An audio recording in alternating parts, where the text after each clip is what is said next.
Boa noite a todos. Todos sejam bem-vindos. Que Jesus possa nos dar guarita, né, em nossos corações. Obrigado pela, pelo convite, né, da Casa Cristã Mensageiro da Luz, por essa oportunidade de colaborar com essa instituição. Também a oportunidade que, forçosamente, no bom sentido, a gente tem que estudar sempre um pouquinho. Por mais que a gente tenha alguma coisa que a gente saiba, a gente tem que sempre estudar, pesquisar, atualizar. Quer dizer, quando a gente prepara um tema, né, no bom sentido, a gente é um pouco forçado a fazer uma leitura, reler, pesquisar, né, e assim por diante. Então, obrigada pelo convite, né, da Mensageiro da Luz. Então, o tema o trabalho, o trabalhador e o movimento espírita, né? É um tema interessante, que às vezes tem que fala para o outro, eles vão falar para nós de Colatina, o movimento espírita de Colatina, que, né? Depois, principalmente depois da pandemia, muitas casas, acho que quase todas, passam por um revés, né? Uma dificuldade de um retorno, um estímulo, né? Então, sempre temos essa dificuldade. E e aqui, então, como a gente vai pegar um pouco da história do espiritismo do Brasil, como surgiu, como chegou, mais ou menos assim, bem rapidinho, né? Aí eu peguei esses períodos, né, vanguardeiros, né? Aí, em 1953, 14 de novembro de 1953, foi inaugurado o Centro Espírita Alexandre Mão, SEAD, 1953.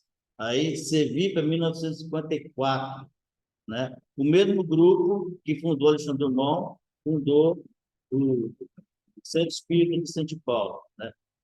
No Alexandre Dumont, quem liderava, encabeçava esse grupo era o Fenelon Barbosa, que veio lá de Lábrias, né? Amazonas, para Impolatina, né? É uma trajetória muito longa, né? Quem quiser, tiver oportunidade, é só estudar o dossiê Fenelon Barbosa, interessante.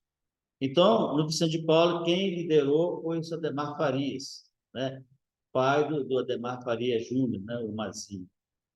E depois esse mesmo grupo, um pouco mais, em 1968, 1967, foi inaugurado o Lar Mancheira, né? Que é um complexo de atendimento às crianças órfãs, crianças rejeitadas, né? Os idosos, tinha um asilo dos idosos, né? E isso Reinaldo era muito simpatizante do espiritismo, estava envolvido com esse grupo, o grupo também se unia, juntou. De uma certa forma, então, também ali surgiu, né, o espiritismo. E aqui, SECA, que é uma casa antiga, em Alto Ponto, não sei se alguém teve oportunidade de conhecer lá, né? É uma casa que já na década de 50 ela já existia lá, Alto Ponto. Um grupo da família Cruz, né? Quem não sabe, a família Cruz Deraldo, essa turma aí, vier lá de Mimoso do Sul, foi para lá em cima, em Alto Pontes, né? A 14 quilômetros, 14, 18 quilômetros do centro de Pontes, uma região alta, né? Alto Pontes. Tanto é que lá é bem frio, entendeu? Não sei se é igual a Santa Teresa, mas esses eventos que a gente faz em junho é frio pra caramba. Então, tanto é que eles botam uma fogueira lá, pessoal, ficar em volta da fogueira. Então, eu fiz esse apanhadozinho aqui porque são, assim, que ele tem notícias, os primeiros espíritas, né, que a gente vê no movimento. Você vê que o foco do movimento espírita, em termos de fundação de casa espírita, se pegar assim, um histórico no Brasil, vem da década de 45 até 70, assim, aquele boom, né, de inauguração de casa espírita, né? Então, mais ou menos, nesse segmento que vem assim, o movimento espírita, que é passando do lado aqui, a imagem não está passando de outro daí.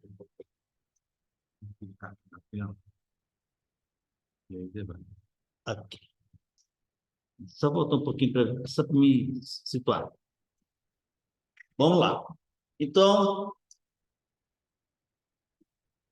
em 1848, né, então começa a eclodir assim no planeta, né, é, alguns fenômenos, né? Então, o conhecido nosso é o fenômeno de Hydesville, da família Fox, né? onde tinha duas filhas, né? Kate e Margarete, uma de 7, uma de 10, que foram morar numa casa e lá começaram a ouvir pancadas, né? Ali, então, e começou a surgir um diálogo após um certo tempo, e eles começaram a chamar aquilo de pé rachado, e começou o diálogo de pancada, né? X pancada determinava sim, não, tá certo, né? Até que se descobriu que esse espírito que fazia essas pancadas era um mascate que foi assassinado naquela mesma casa tempos atrás, né? Porque ali era uma pousada. Aí o dono, para roubar esse mascate, assassinou, né? Matou ele e enterrou entre as paredes do local lá. Depois, seguindo, né, todo esse acontecimento, em 1855, né, então surge na Europa, mais precisamente na França, aqueles saraus, né, salões, onde acontecia as mesas se movimentarem, girar para lá e para cá, e as pessoas em volta fazendo questionamento, perguntas, né? Mas assim, nada sério, né? Você vai casar, você vai ganhar loteria, nem se existia loteria naquela época, né? São coisas similares, né? Coisas do tipo assim. E Kardec, depois de uma certa insistência, né, dos amigos deles, ele resolveu visitar. Ele era um estudioso do magnetismo, né, magnetismo animal, e resolveu pesquisar esses movimentos, né? Então, onde ele falou, se existe esse movimento, esse diálogo, então existe uma força, uma energia, uma consciência pensante até. E foi a partir dali que ele editou a primeira edição do Livro dos Espíritos. Né? No primeiro momento, ele fez um apanhado, que a princípio ele pensou que era para ele, entendeu? Ele não pensava em editar e publicar. E depois, em 18 de abril de 1857, ele lança esse livro com 516 perguntas, por aí. Né? São mais ou menos nessa quantidade.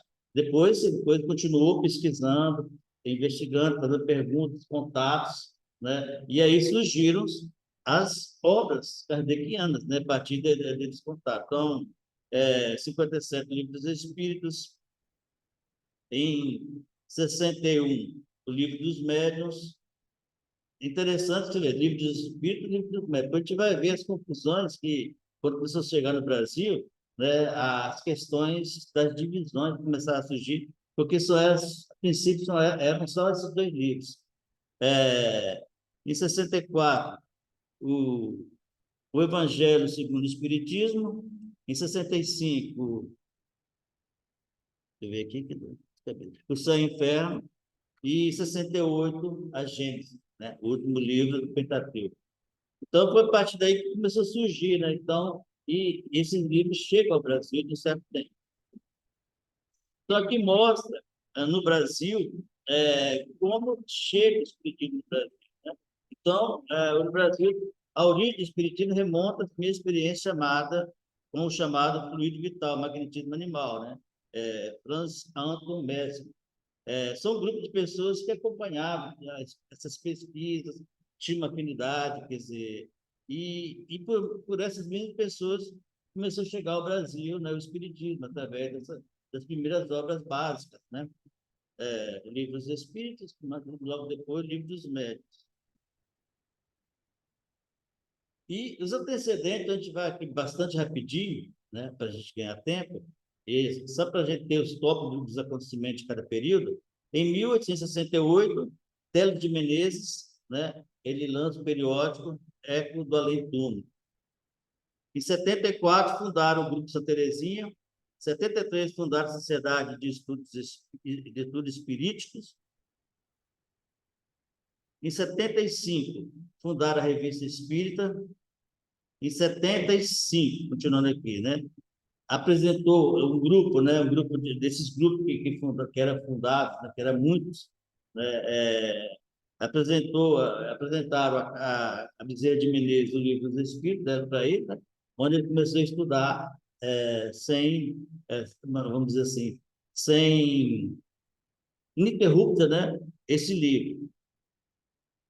Em 76, fundaram a Sociedade de Estudos Deus, Cristo e Caridade.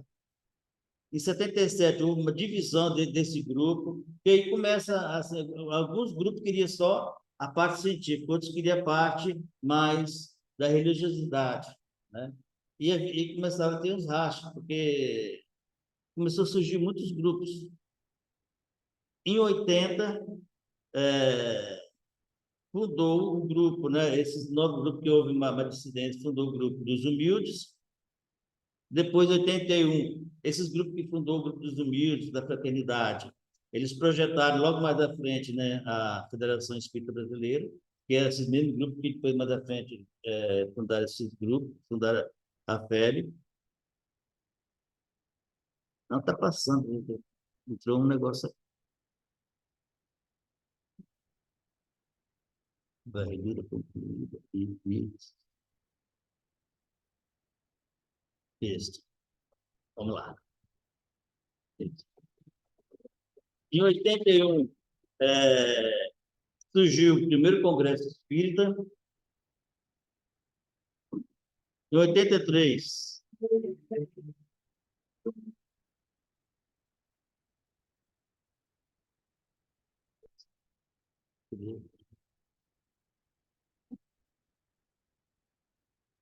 então, em 81, o primeiro Congresso Espírita.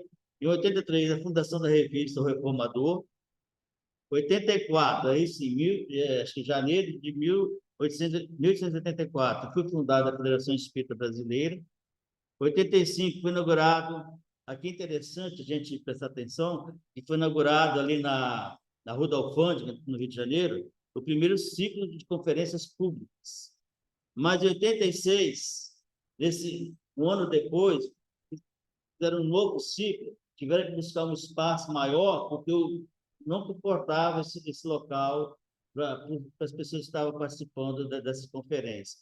E foi ali onde Bezerra de Menezes declarou publicamente a sua convicção do espiritismo, né? de ser aquele convicto que adotou o espiritismo como a sua religião, vamos botar assim, em 86, 886.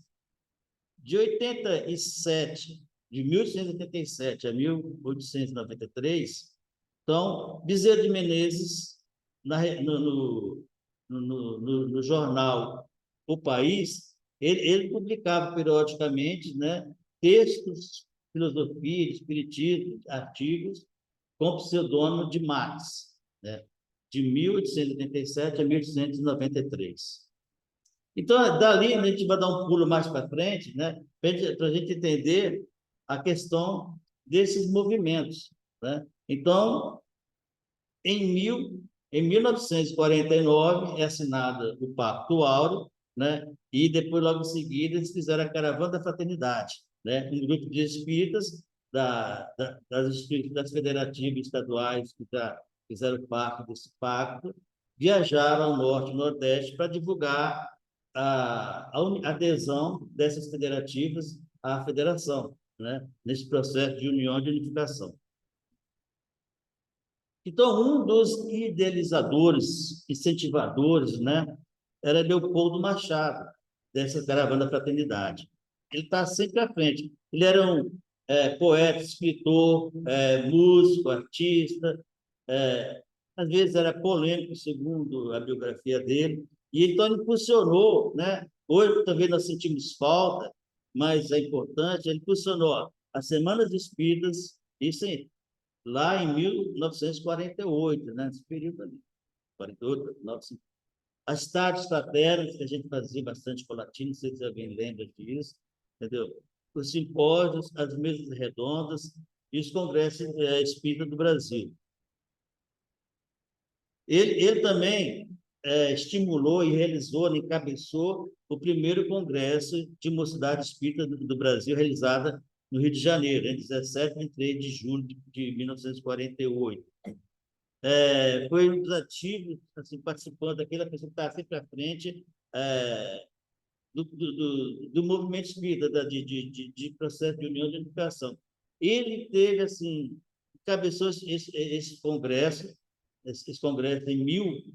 em 1948, 31 de 5 de 1948, né? foi dali que surgiu as iniciativas para o ano seguinte, a assinatura do Pacto Áureo, aquela união, a adesão das federativas. Ele foi fundador, acho que, de umas músicas, acho que talvez, se não a mais conhecida no movimento espírita, né? Alegria Cristã.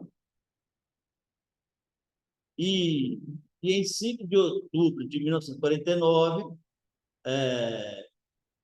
houve o Conselho Federativo Nacional, né? Esses grupos que um ano antes se reuniram, estiveram lá, no segundo dia dessa reunião, desse congresso, eles assinaram o Pacto Áureo, que é o compromisso das federações de unir-se, unificar nacionalmente em prol do Espiritismo. Em 1º de janeiro de 1950, foi instalado o Conselho Federativo Nacional. Durante o ano de 1950, né, no período de outubro, eles viajaram através da Caravana da Fraternidade ao norte e Nordeste com o objetivo de divulgar, né, a união, a unificação do movimento espírita, através das adesões das federativas estaduais, né, do Norte e Nordeste.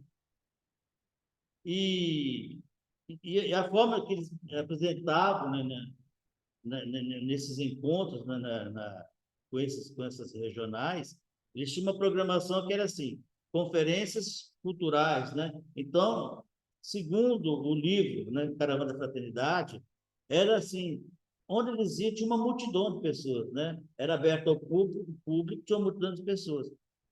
E quem encabeçava essas conferências culturais espírita, Leopoldo Machado.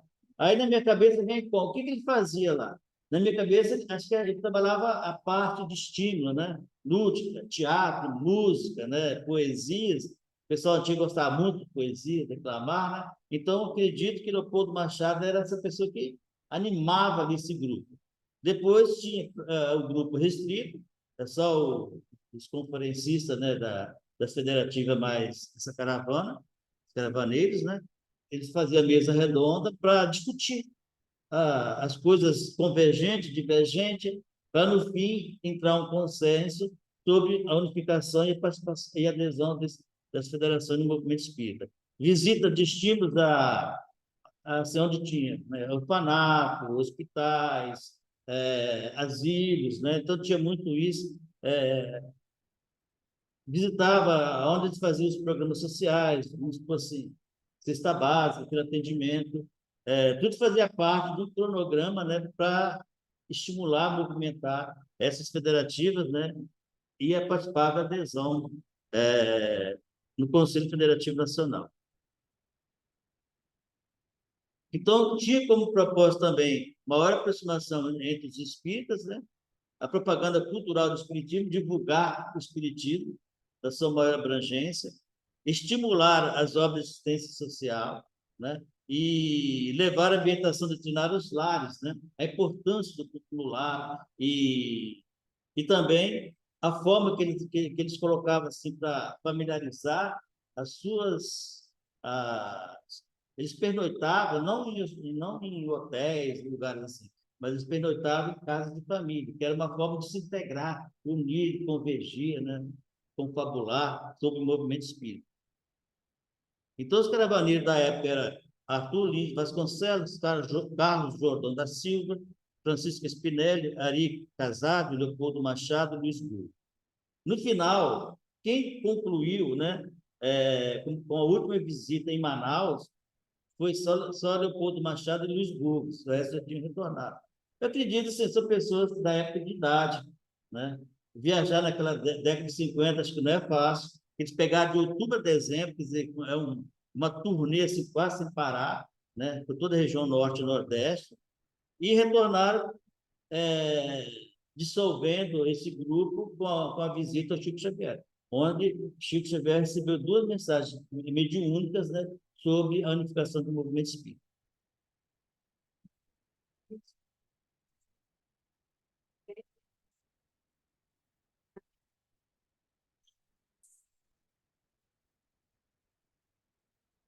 Interessante.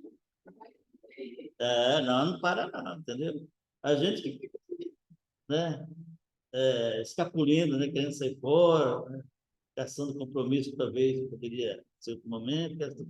Então, eu coloquei aqui que os eventos continuam, né? Porque, por exemplo, na década de 60, as pessoas mais antigas, né, igual a Célia, fizeram aquela lenda, alguns caravaneiros que vinham, né, porque eles tinham essa caravana nacional, né, e a federação não fez parte, no primeiro momento, dessa união, né, mas depois ela fez parte. Então, tinha a caravana nacional, depois essas caravanas federativas, elas viajavam às regiões do interior. E o Bandelo passou por Latino, pernoitou lá no Lamancheiro, conversou sobre o movimento espírita, né? As casas espíritas. Então, foi nessa década de 60, essa turma aí, né? Então, o evento sempre continuou, né? Em 1960, teve simpósio, em 70, criação do Conselho Zonal, do Conselho Federativo Nacional, que hoje nós chamamos de Comissão Regional, né? Nós estamos aqui, nosso federativo, na Comissão Regional Centro. Entre 75 e 77, as entidades federativas integraram o Conselho Federativo Nacional, e em 77, né, foi lançado assim as sugestões para se fazer algo em prol da orientação às casas espíritas, né? Que, que em 1980 foi lançado aquele livreto, Opúsculo, Orientação ao Centro Espírita. Em 77 foi lançada a campanha de vacinação infantil, né? Algumas pessoas lembram disso, na palestra que eu fiz lá em Colatina. E assim, em decorrência do Pactuário, os eventos continuam acontecendo em prol do movimento espírita, cada vez mais unificado, sobretudo mais unido, né? Isso assim que a gente pega para poder chegar no nosso ponto, né? Que é o trabalho, o trabalhador e o movimento espírita. Por que eu fiz isso aqui? Para a gente ver, né? Que o espiritismo não chegou de paraquedas no país, né? Chegou lá, muitas casas, muita sociedade de estudo, muito grupo surgiram em vários pontos do Brasil. Houve perseguições na época do imperador, né? Em 1887, por aí, havia essas perseguições ao espiritismo. O espiritismo era chamado por alguma setor da imprensa formador de loucos, né, de malucos, quer dizer, então são situações às vezes difíceis. E as divergências que ocorriam na época, as divisões, distensões, né? Uns queriam parte científica, outros queriam parte espiritualista, e tem um pesquisador chamado Pedro Richa, que ele colocou que alguns grupos, né, algumas pessoas que criavam esses grupos, que formavam esses grupos, essas sociedades, ou eles eram ignorantes, ou eram assim, pessoas criminosas, no sentido assim, de montar a sociedade em prol das suas vaidades, dos seus status, e, assim, um pouco, quase nada, rudimentos, né, do conhecimento dos princípios espirituais, da doutrina espírita, né? Então, ele coloca uma pesquisa que ele coloca. Então, você vê que na época, você vê que tem a questão do Antônio Luiz Saião, né? Saião, dos quatro evangelhos. Então, são coisas muito polêmicas que aconteciam, mas isso vem aqui para fortalecer e para mostrar para nós a importância nós do movimento espírita trabalhador, do trabalho, do movimento, a participar das reuniões, dos encontros, dos centrais, né? Dos nossos encontros regionais. No caso aqui, o 13º, quando tem algum evento ligado ao 13º, essa importância, que às vezes a gente pensa, não, porque, né? Não é comigo, às vezes tem isso, né? Tem essas coisas, não sei, aqui deve ter também, né? Então, o Espiritismo é o Consolador prometido por Jesus para que convosco permaneça para sempre, né? Conosco, no caso. O Espírito da verdade, de verdade. E João coloca aqui, no seu capítulo 14, 15, 17 e 26, né? Então, esse capítulo, se a gente pegar, praticamente são os últimos diálogos de Jesus na última ceia. Ele faz uma narrativa lá, onde ele coloca assim que não tenha medo, né? Eu venci o mundo. Lá tenha bom ânimo, né? Tá nesses capítulos aqui. porque foi um diálogo que ele trouxe, que ele fez. E entre esses diálogos, ele colocou isso aqui: se me amares, observareis os meus mandamentos, e rogarei ao Pai, e ele vos dará outro consolador, para que convosco permaneça para sempre o Espírito de verdade, que o mundo não pôde acolher, porque não o vê e nem o conhece. Vós os conheceis, porque permanece convosco. Não vos deixarei órfãos, mas o Consolador, o Espírito Santo, que o Pai, em meu nome vos enviará, em meu nome vos ensinará tudo e vos recordará tudo que eu vos disse. Então, nós entendemos, né, e temos certeza que é a doutrina espírita, né? Vem levantar esse véu, aquilo que nós esquecemos e aquilo que ele não pôde falar naquele momento, que muitos não tinham capacidade de conhecer. Só aqueles outros, né, que tinham capacidade, alguns outros reservados, os discípulos que tinham capacidade de entender o que Jesus estava falando além do tempo, né? Então, nós temos, né, o trabalho trabalhador do movimento espírita, então nós temos o trabalho. O que é o trabalho? Então, o trabalho é aquilo que é oferecido pelas instituições, né? São núcleos de estudos, de fraternidade, oração, de trabalhos, escola de formação espiritual e moral, né? Evangelização, e assim por diante, posto de atendimento, atendimento fraterno, atendimento espiritual, muitas vezes o atendimento num grupo mediúnico, né, quando algum espírito que se manifesta necessitando de uma assistência, de um amparo. Oficina de trabalho são grupo de estudo, são ferramentas que a gente tem para trabalhar as nossas campanhas, doações e parcerias no sentido social. Então, isso aqui, mais ou menos, é o que a casa oferece, né? Então, nós temos assim, como esse trabalho desenvolve? Então, nós temos reunião de estudo doutrinário, que é as nossas palestras, que tem que ser à luz, assim, a explanação da nossa palestra à luz da doutrina espírita, né? São palestras, se for uma mesa redonda, um simpósio, alguma coisa, sempre nesse sentido. Aplicação de passe, atendimento fraterno através do diálogo, estudo, educação e prática mediúnica. A gente vai colocando aqui, isso não quer dizer que todas as casas têm que ter isso. Cada casa, diante da sua necessidade, né, da sua demanda, mas também da disponibilidade de mão de obra, ela vai colocando essas necessidades, esses trabalhos à disposição daqueles que a procuram, né? Evangelização espírita para criança e jovem, né? Divulgação, a importância, né, de divulgar as atividades, o movimento espírita, campanha de divulgação nas redes, onde for possível. Então, tudo isso faz parte do trabalho que se desenvolve na Casa Espírita, né?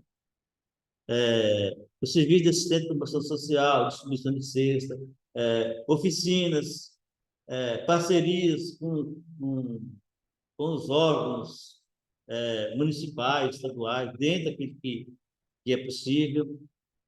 Orientação para a implantação do estudo do Evangelho no lar. Essa é importante a gente estar divulgando, estimulando as pessoas a participar do Evangelho no lar. Atividade de assistência à família, quer dizer, agora no livro Orientação Assistente Espírita tem duas áreas novas, né? Para alguns é área, para outro departamento, mas não importa, que foi até a federação que foi responsável para fazer essa organização, né? E colocar nesse livro. Atividade espírita através da arte. Aí botei o logo do Grupo Dom, né? Que está um pouco assim, meio lá em Plantino, meio parado, mas trouxe para poder a gente personalizar a importância da arte nas atividades espíritas, né? De uma forma geral. Atividade de trabalho de unificação do movimento espírita, a importância da participação de todos os eventos federativos, eventos regionais, às vezes eventos locais, né? Essa importância, porque essa reunião aqui, um grupo de estudo, é, podemos, podemos dizer que é um movimento espírita.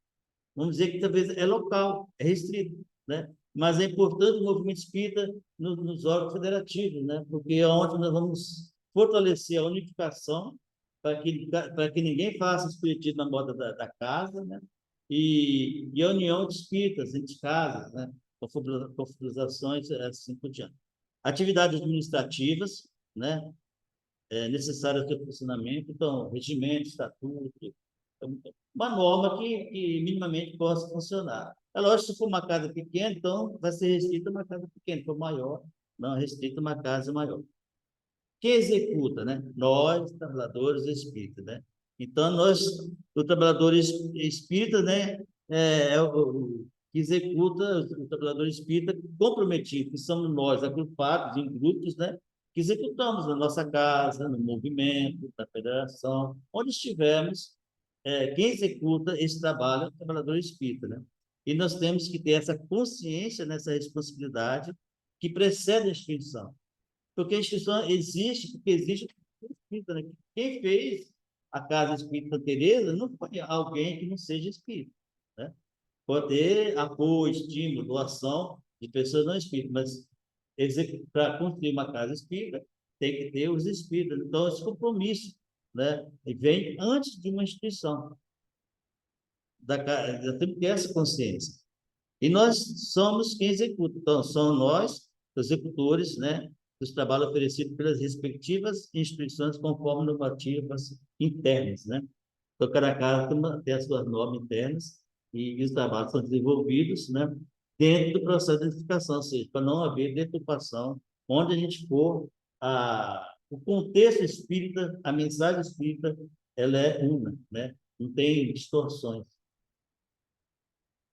Quem é o trabalhador? Somos nós, os convencionados da última hora, né?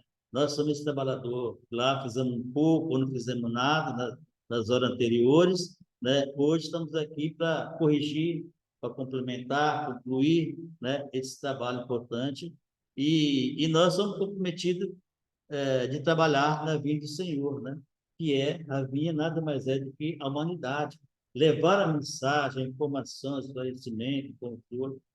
Então, nós somos esse trabalhador comprometido, né? E aqui, para falar para nós, trabalhadores espíritas, né? Constantino, então, ele faz uma...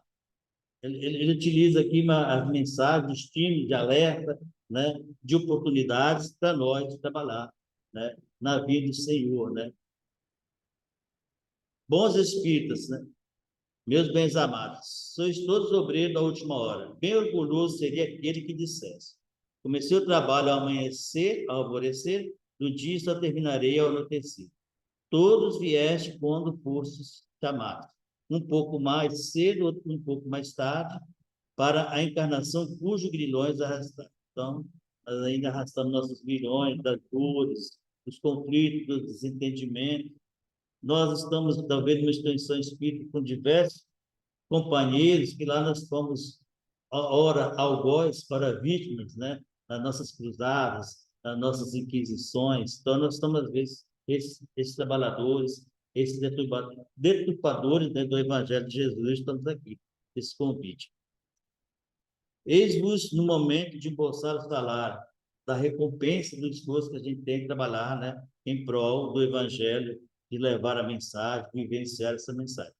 Empregai bem a hora que vos resta, e não esqueçais nunca que a vossa existência, por longo que vos pareça, nada não é do que um instante fugitivo na imensidade dos tempos de que formam para vós a eternidade, né? Então, esse esforço nós devemos prender, esse compromisso nós devemos ter com o movimento espírita, com a casa espírita, com a doutrina espírita, que primeiramente é para o nosso melhoramento, a, a nossa elevação moral, né? A nossa reforma íntima, e a partir dali vivenciar no nosso dia a dia, onde estiver na sociedade, na família, no trânsito, né? E no movimento espírita, levar essa mensagem através dos grupos de trabalhos do movimento espírita. Onde estivermos, devemos levar essa mensagem consoladora, né, do Cristo.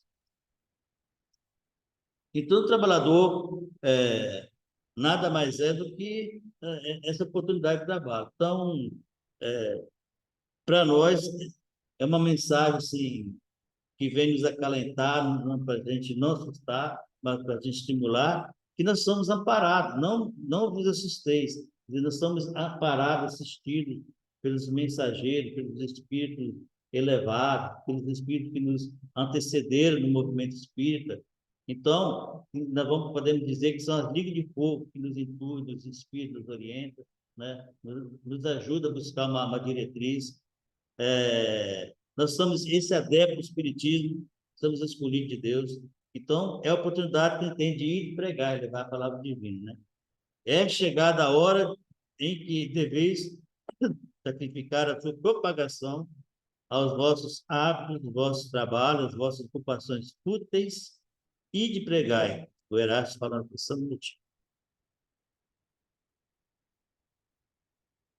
Então, aqui é para nós, às vezes, a maior dificuldade, né? Quando a gente fala em trabalhar na casa espírita, no movimento espírita, é muito difícil, principalmente que a gente observa agora, depois da pandemia, que as pessoas criaram hábitos novos, né? Começou a ver filme, palestra espírita em casa, começou a assistir tudo em casa. Aí, quando começou a abrir, pessoas foram nas baladas, né? No lugar que tem os seus lanches, sua cerveja, aquele momento. E é gostoso, né? Quem não gosta, né?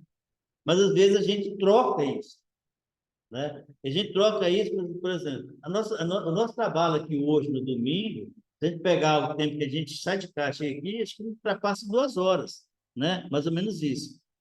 Só que a gente passa 4 horas, né? É, às vezes, em outros ambientes, sem nenhum queixume, né? Tranquilo. Então, por isso que o tempo é relativo, né? Vamos dizer assim. É, às vezes, 5 minutos, né?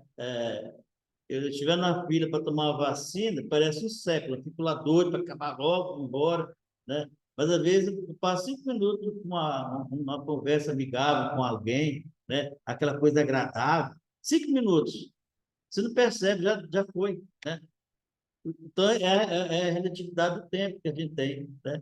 5 minutos para uma coisa, 5 para outra, pode ser pouco, pode ser muito, depende de como você enxerga, né, aquele tempo, observa aquele tempo. Então, ide pregais que as populações atentas recolherão ditosos as vossas palavras de consolação, de fraternidade, esperança e paz. Então, nós podemos estar tranquilos que sempre terá alguém que nos ouvirá essa mensagem consoladora da reencarnação, das oportunidades, da justiça divina, entendeu? É, então, sempre tem alguém que quer ouvir uma palavra de conforto, de esperança, de paz, de oportunidades. Então, o que é o movimento? Nós vamos partir agora do trabalhador para o movimento espírita, né? Então, o movimento espírita é o conjunto das atividades que tem por objetivo estudar, divulgar e praticar a doutrina espírita, contida nas obras básicas de Allan Kardec, colocando ao alcance a serviço da humanidade. Então, o movimento espírita é esse conjunto de atividades que tem por objetivo, né, divulgar, estudar a doutrina espírita, botar em prática a doutrina espírita, mas dentro das obras básicas, né, sem que nós possamos desvirtuá-la. O movimento nos proporciona isso, né? Essa unificação de pensamentos, de atividade, de compreensão da doutrina espírita. O movimento espiritual, desse modo, a ação dos espíritos, Então, as nossas ações em prol da doutrina espírita, da unificação. Enquanto a doutrina espírita é um conjunto de princípios de leis revelados pelos espíritos superiores contidos na obra de Allan Kardec, né? Então, a doutrina espírita são princípios de leis, princípios fundamentais que nós não devemos nos esquivar, esquecer, né?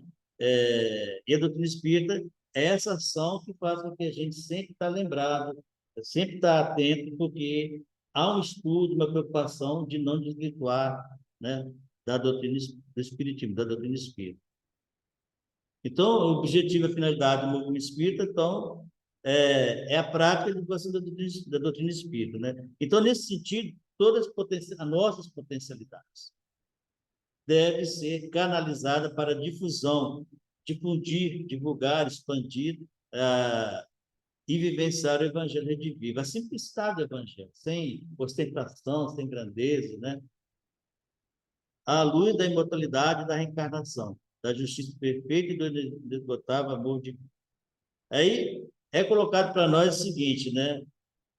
Esses grupos correspondendo entre si, visitando-se e permutando observações, pode desde já formar o núcleo da grande família espírita, que um dia consociará todas as opiniões e unirá todos os homens por um único sentimento, o da fraternidade, trazendo cunho da caridade cristã.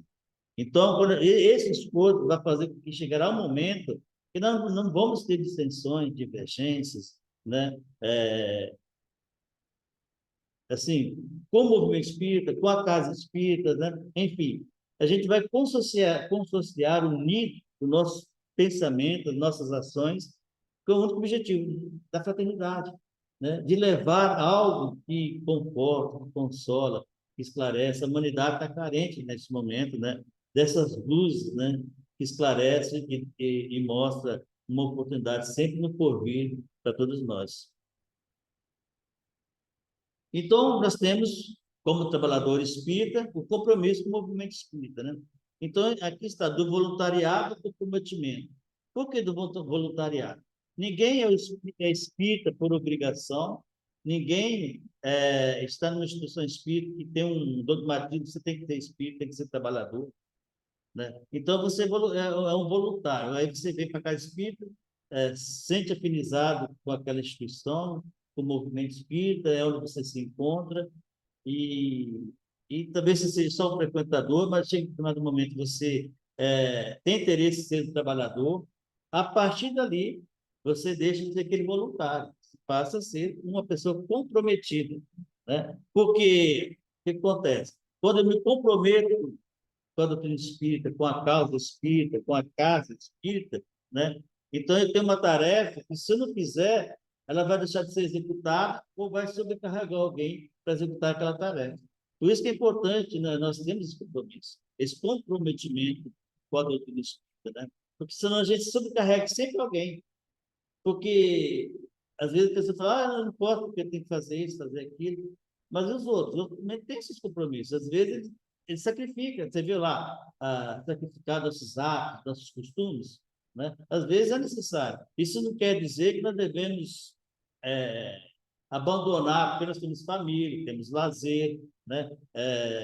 Temos várias coisas que é importante a gente fazer, que faz parte da nossa socialização, né? Esse momento social de visitar, de confraternizar, confabular, jogar a conversa fora, aquele momento agradável, onde estivermos, é importante. Mas quando a gente tem um compromisso, é importante nós termos uma agenda de compromisso, de comprometimento, né? Que falta nós, por exemplo, lá em Colatina, especificamente, né? Então a gente vai fazer uma reunião sábado que vem para a gente botar isso na mesa, porque a gente tem essa dificuldade. Então, nós temos que pensar que nós somos comprometidos com a causa espírita, né? Todo aquele a quem a luz da doutrina espírita já iluminou tem um declinável, você não pode declinar desse convite, dessa tarefa, né? Dever de aproveitar integralmente as possibilidades que o Senhor da Vinha, né, nos concede para estender a luz ao conhecimento do amor. Expandir, levar. Se eu já tenho esse conhecimento, eu sou convidado, eu sou convocado, no bom sentido, para que eu leve. Então, eu já tenho, vamos compartilhar, né? Dividir, esclarecer a luz da doutrina espírita àqueles que ainda não compreendem, não entendem, não têm essa luz ainda. Ah, mas eu sou uma pessoa que tem esse defeito, tem aquele. Se a gente pagar essa luz aqui, nós alguém riscar um palito de fósforo, será o suficiente para a gente conseguir dar nossos passos. E se todo riscar um palito de fósforo, você vai ver, mesmo em forma de penumbra, a gente consegue visualizar toda essa área, né? Não nitidamente. Então, a nossa luz é assim. Cada um tem a sua luz. Por menos que seja, por menos impactante que seja, ela vai ajudar alguém próximo, entendeu? É pouco, mas para o outro que está talvez do nosso lado, ela é um farol, né? Ela pode ser uma vela, mas pode ser uma lâmpada, um holofote em relação a quem está do nosso lado. Nós temos que pensar que quando falamos de luz, né? Ainda nós temos as variantes de nitidez, né? De clareamento, mas é importante, aquilo que nós já detemos, levar. Pô, é pouco, mas é pouco, nós podemos compartilhar. Então, nós temos compromisso de levar o Espiritismo com simplicidade, eficiência, desprendimento e sinceridade. Então, a simplicidade nós devemos ter. Falar ao povo simples, que o exemplo de Jesus não deve ser esquecido. A linguagem deve ser singela e direta, suave, simples. Então, qualquer um, tipo, como orador, como palestrante, trabalhador, grupo de estudo, temos que ter cuidado para que nós não falamos no sentido quase que apontando o dedo, né? Assim, acusando as pessoas, entendeu? Ou confrontando, porque nós temos os nossos equívocos também no nosso dia a dia. Então, é o esforço que devemos fazer dentro do nosso alcance de levar a mensagem mais simples, mais sincera e direta possível. Falar ao povo simples, já falei aqui, de forma franca e fácil com a própria verdade. Então, ser franco, mas cuidado, né? Porque às vezes a verdade mata também, né? Porque a luz, quando é muito resplandecente, ofusca. A verdade, quando a pessoa não compreende, não adianta falar certas verdades que a pessoa não compreende. Verdade é uma forma de fragmento, né? Cada um tem a sua. E nós vamos juntando uma com a outra para que, né, ela seja expandida, né? A verdade pode ser como uma pedra preciosa ou um paralelepípedo. Você pode jogar uma pedra preciosa numa pessoa ou um paralelepípedo, o efeito é o mesmo se acertar, né? Depende de acertar, mata, né? A pedra preciosa não vai ser mais leve, mais suave, né? Mas se você jogar, vai ser da mesma forma. Nós temos que ter a fidelidade da doutrina espírita, o cuidado que nós devemos ter com a doutrina espírita, né? Para que nós possamos manter na sua pureza, na sua simplicidade, onde nós estivermos realizando o nosso trabalho por aqui. Jesus é a nossa pureza, nosso modelo, como passamos ali, e, e os ensinos dos Espíritos têm que ser claros, sem equívoco, para que ninguém possa pretextar ignorante. Então, os ensinos que os Espíritos nos enviaram têm que ser sempre simples, claro e objetivo, né? Nada de complexidade, de coisas difíceis, estranhas, porque a mensagem que a gente quer é a mensagem do Evangelho do Cristo redimido, entendeu? Então, essa frase, daí a necessidade de que ninguém seja possível interpretar a lei de Deus ao sabor de suas paixões. O movimento espírita nos proporciona isso, esse cuidado. Né? Porque a gente estuda trabalho, estuda a questão da união, da unificação, né? Desse fortalecimento. Não falsear o sentido de uma lei, todo de amor e de caridade, né? Está em conclusão do livro dos Espíritos. Quando é que eu tenho que parar aqui? Aqui falta 10 minutos aí. 5, né?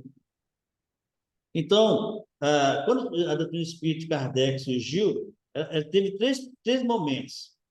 Primeiro momento da curiosidade, que é a questão do fenômeno, então todo mundo quer saber, ouvir, né, entender, mesmo tirando um exemplo disso. O segundo, do raciocínio da filosofia, aquela parte que as pessoas começam a estudar mais, as pessoas mais antigas, você vê que estudam muito mais do que o espírito, tem muito mais livro, muito mais profundidade desse estudo. E o terceiro é o da aplicação, né? Então, nós estamos no período segundo, terceiro, chegará o momento, né, onde nós vamos viver essa aplicação prática, essa consequência do espírito, né? Consequências benéficas, né? Benévolas. Então, Bezerra de Menezes nos faz um alerta aqui rapidamente sobre nós, trabalhadores do movimento espírita. Então, nós somos aqueles trabalhadores ranzinhos, às vezes teimoso, indisciplinado, intransigente, às vezes, assim, temos dificuldade no relacionamento, temos dificuldade de divergir em nossos pensamentos. Então, por isso ele coloca, né? Importante, quando nós temos essa dificuldade, nós temos que ler o livro Obra Póstuma, lá no projeto Kardec teve toda essa preocupação, né? De como seria a doutrina espírita, como seria liderada a doutrina espírita, né? A Constituição, a forma de executar, a simplicidade numa casa espírita. Então, Bezerra de Menezes vem nos fazer algumas advertências, né? Unificação, sim, união também. Imprescindível que nos unifiquemos no ideal espírita, mas que, acima de tudo, nos unamos como irmãos. Por que a gente fala isso? Porque nós temos nossa dificuldade. Nós temos a nossa casa espírita, o latino, algumas coisas, o movimento espírita latino, nós temos algumas divergências, né? Alguns desistimos, e a gente se envolve nesse destino. Quando a gente fala sobre pessoa ao outro, não, às vezes é a gente mesmo. É por isso, espíritas, meus irmãos, que a unificação deve prosseguir, quiser é permanente, mas a união deve vigiar em nossos corações. Esforçar para que nós sejamos unidos. Né? Essa casa aqui, com a outra que surgiu agora, dentro da possibilidade, vamos unir, o que nós possamos fazer juntos. Né? É difícil, mas é nesse sentido que nós temos que pensar. Somos semeadores do tempo melhor, do tempo que há de vir melhor, né? Somos os publicadores da nova era. Convidamos-vos à verdadeira dinâmica do amor. Recordemos na palavra de Jesus que a casa dividida rui. Todavia, ninguém pode arrebentar um feixe de varas que se agrega numa união de forças. Então, nós, espíritos dos nossos movimentos, né? Movimentos regionais, movimentos bairros, movimento federativo nacional, que nós temos que pensar sempre nessa possibilidade de unir, de trocar informações, de trocar intercâmbios, né, dessa convivência fraterna que o livro Orientação Centro Espírita nos proporciona. Como tirei aqui dois tópicos aqui. Que desenvolva suas atividades no sentido de manter permanentemente, olha só, a unificação do movimento espírita. Então, o trabalho dos espíritas e do movimento, essa união permanente, através da união da sociedade e dos próprios espíritas para que, cada vez mais fortalecidos, coloquem ao alcance a serviço de todos a mensagem que consola, esclarece, orienta, oferecida pela doutrina espírita. Promover, né? Promova permanentemente, mais uma vez, está no livro de Orientação Centro Espírita. Cada casa seria interessante ter um livreto desse. Permanentemente, contato com os centros espíritas, visando o congraçamento da família espírita, promovendo, né, que promovam realizações de confraternização, reunindo os frequentadores dos centros e demais sociedades espíritas, a todos aproximando, irmanando e unindo, criando assim um clima de fraternidade e paz, onde todos sintam seu ânimo renovado para as atividades espírita cristã. Então, a gente vê no movimento espírita, né, muitas vezes essa dissensões, esse afastamento, isolamento, as casas espíritas segundo creio, estou falando porque estou vivenciando, percebendo. Cada um está no seu campo, entendeu? Então, se nós, coordenadores, não fazemos nenhum movimento, eles ficam lá fazendo espiritismo na moda da casa. Então, por isso que propus uma reunião, sabe, que vem, para a gente tentar unir de novo, ver o que pode estar fazendo. Acima de tudo, é unir mais para confraternizar, trocar experiências, informações, ouvir, ter esses intercâmbios que tem que ser permanente. Então, pegando o livro Conduta Espírita aqui para a gente encerrar, é, André Luiz, né? Então ele faz assim, uma observação seguinte: não restringir a prática da doutrina espírita exclusivamente ao lar, ou seja, ser espírito identificado, da Evangelho do Lar, mas buscar contribuir de igual modo na seara espírita de expressão social, onde for, na rua, no trânsito, na sociedade, no hospital, onde estiver, mas vivenciar esse conhecimento, a doutrina que a gente tanto preza, né? Auxiliando ainda a criação e a manutenção de núcleos doutrinários no ambiente rural. É o que nós menos pensamos, né? E às vezes a gente pensa assim, né? O município está sem casa espírita, a gente pensa naquele município. E que é importante, mas às vezes você tem um cantinho lá, um povoado assim, ou uma casa. Se der, vamos botar no núcleo de estudo onde estiver, entendeu? Então, nós temos que pensar assim. Livros da conduta, eu gostei muito disso aqui, eu coloquei porque parece que ele falou para mim, né? E para algumas pessoas, alguns companheiros nossos lá de Paraty. Ele colocou assim, está no livro Conduta Espírita, né?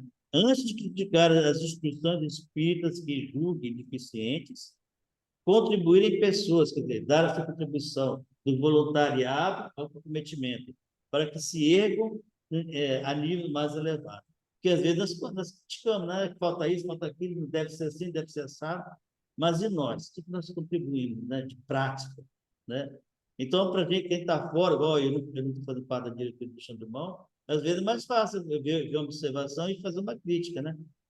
Então, nós devemos pensar nisso, nós, como trabalhadores espíritas, como do voluntariado, comprometimento. Então, meus amigos, era essa a mensagem que eu queria passar, né? Esse despertamento nosso do trabalho que as casas desenvolvem, dentro das suas potencialidades, das suas capacidades, do trabalhador, que é nós, comprometidos, né? E do movimento espírita, que é a união do trabalho, das casas, das instituições federativas, das casas espíritas regionais, que é através dos seus trabalhadores, em prol do fortalecimento do movimento espírita, de união e de unificação. Acima de tudo, para que nós possamos permanecer unidos, né? Para que nós fortalecemos cada vez mais esse laço que parece fugir, né? Entre os dedos de nós, dos trabalhadores espíritas. Então, agradeço a paciência e tolerância de você de me ouvir. Muito obrigado e boa noite. Que Jesus abençoe todos nós.